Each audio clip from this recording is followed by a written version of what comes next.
ഇപ്പോൾ വളരെ കുറച്ചു കാലങ്ങൾ കൊണ്ട് തന്നെ ബി.ജെ.പിയുടെ പ്രധാന മുഖമായി മാറിയിരിക്കുകയാണ് ഷോൺ ജോർജ്. ഇപ്പോൾ ഷോൺ ജോർജ് ഡൽഹിയിൽ പ്രചരണത്തിലാണ്. അവിടെ ഇപ്പോൾ തിരഞ്ഞെടുപ്പ് കാലമാണല്ലോ. എങ്ങനെയായിരിക്കും കേരളത്തിൽ ബി.ജെ.പി ഷോൺ ജോർജിനെ ഉപയോഗപ്പെടുത്തുക? ഈ ബി.ജെ.പിയുടെ വലിയൊരു കുഴപ്പമെന്ന് പറഞ്ഞാൽ അതിൽ വരുന്ന ആൾക്കാരെ വേണ്ട വിധത്തിൽ അവർ ഉപയോഗപ്പെടുത്തുന്നില്ല എന്നുള്ളതാണ്. ഇപ്പോൾ കേന്ദ്ര നേതൃത്വം തീർച്ചയായിട്ടും ഉപയോഗപ്പെടുത്തുന്നുണ്ട്. അനിൽ ആൻ്റണി, അൽഫോൺസ് കണ്ണന്താനം എന്നിങ്ങനെ. പക്ഷേ ന്യൂനപക്ഷങ്ങളിൽ നിന്ന് ബി.ജെ.പിയിൽ വിശ്വാസമാർജിച്ചുകൊണ്ട് കടന്നു വരുന്ന ആൾക്കാരെ അവർ സ്വാഗതം ചെയ്യേണ്ടതാണ്. ഇപ്പോൾ അബ്ദുള്ളക്കുട്ടി കേരളത്തിൽ അധികം സ്വീകരിക്കപ്പെട്ടില്ല. രാമസിംഹൻ, അലി അക്ബർ എന്ന് പറയുന്ന സംവിധായകൻ, അദ്ദേഹം ബി.ജെ.പിയിൽ സോമാനസാലെ വന്നിട്ട് അദ്ദേഹത്തിന് വേണ്ടത്ര സ്വീകരണം കേരളത്തിൽ ലഭിച്ചു എന്ന് എനിക്ക് തോന്നുന്നില്ല.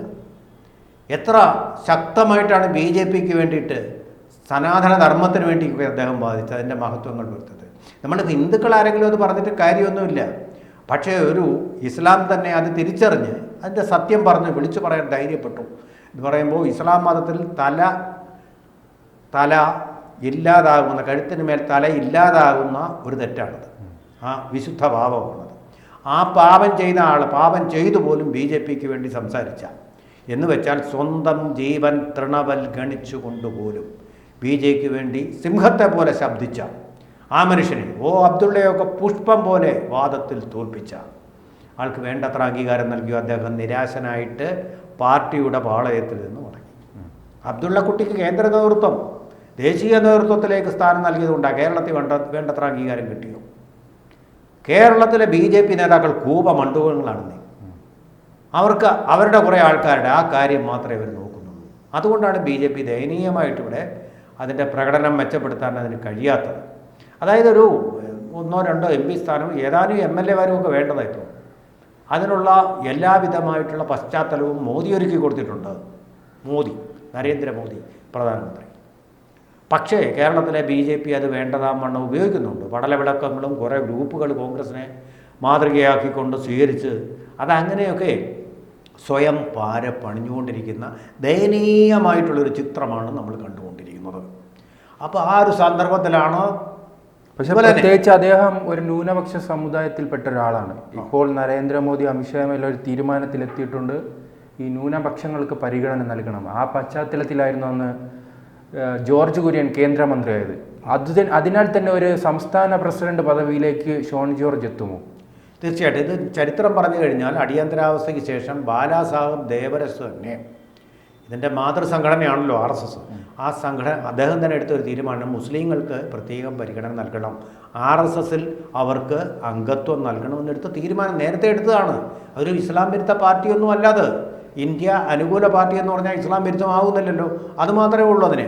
അപ്പോൾ അങ്ങനെ ഇപ്പോൾ ഇസ്ലാം മഞ്ചുണ്ട്, RSSന് തന്നെ ഇസ്ലാം മഞ്ചുണ്ട്, ബി.ജെ.പിക്ക് ഇസ്ലാം മഞ്ചുണ്ട്, ഇസ്ലാം വിഭാഗങ്ങളെ സംഘടിപ്പിച്ചുകൊണ്ടുള്ള ഒരു മഞ്ചുണ്ട് അവർക്ക്.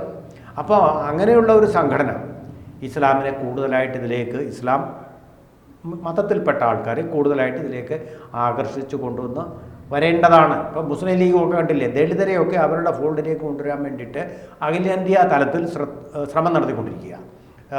സമാജ്വാദി പാർട്ടിയുടെ വിജയത്തിൻ്റെ രഹസ്യം അതാ, ദളിതരെയും അതേ പിന്നോക്ക വിഭാഗക്കാരെ, അത് SC/ST-കാരെയൊന്നും അവർ തൊടുന്നില്ല, അവർക്ക് താല്പര്യവുമില്ല. അത് മായാവതിക്ക് വിട്ടുകൊടുത്തിരിക്കുകയാണ്. അപ്പോൾ അവരെയും അതുപോലെ മുസ്ലിങ്ങളെയും ഒരുമിച്ച് കൊണ്ടുപോവുകയാണ് സമാജ്വാദി പാർട്ടി. അതുപോലെ തന്നെയാണ് മമത. മുസ്ലിങ്ങളെ കഴിയുന്നു ആകർഷിക്കാൻ ശ്രമിക്കുകയാണ്. അവർ വലിയൊരു വോട്ട് ബാങ്കാണ്. കാരണം അവരുടെ വോട്ട് ബാങ്ക് കൂടിക്കൂടി വരുന്ന ഒരു വോട്ട് ബാങ്കുമാണ്.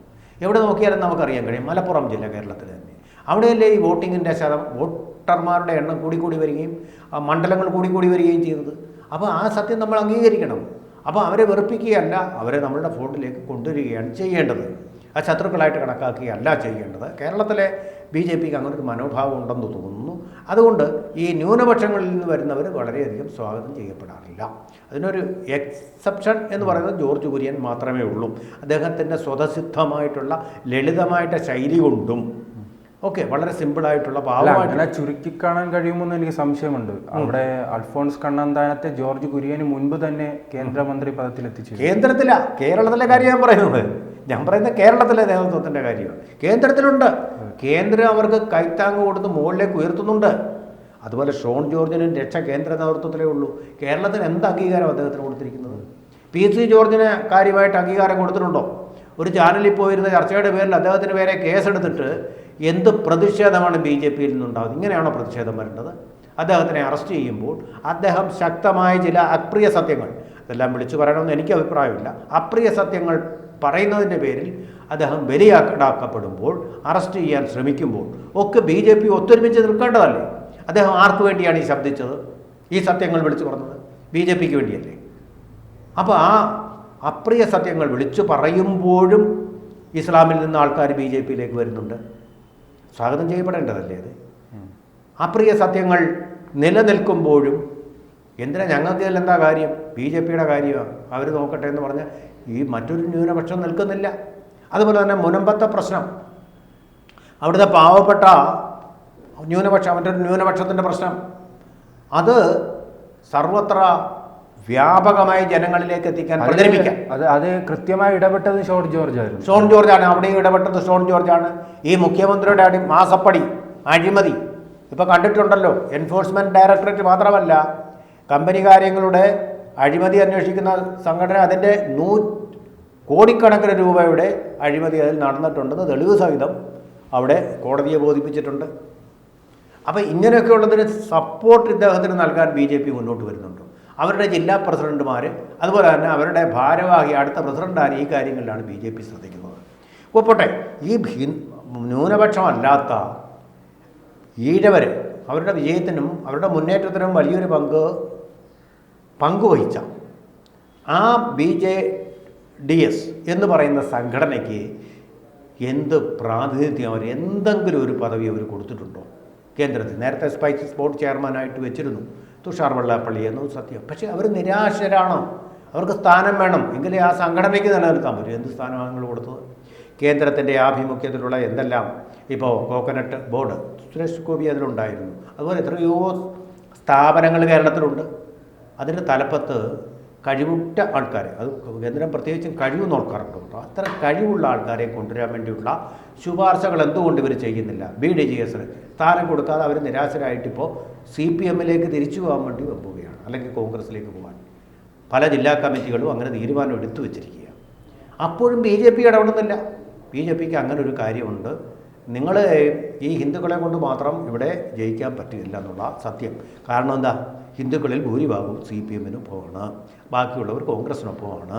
അതുകൊണ്ട് നിങ്ങളുടെ ആ രീതിയിൽ പോയി കഴിഞ്ഞാൽ BJPക്ക് കേരളത്തിൽ സീറ്റ് ലഭിക്കുകയില്ല, വോട്ട് കിട്ടും. നാം എന്തെല്ലാം പറയുമ്പോഴും കേന്ദ്ര നേതൃത്വം കേരളത്തിന് വലിയ പരിഗണനയാണ് നൽകുന്നത്.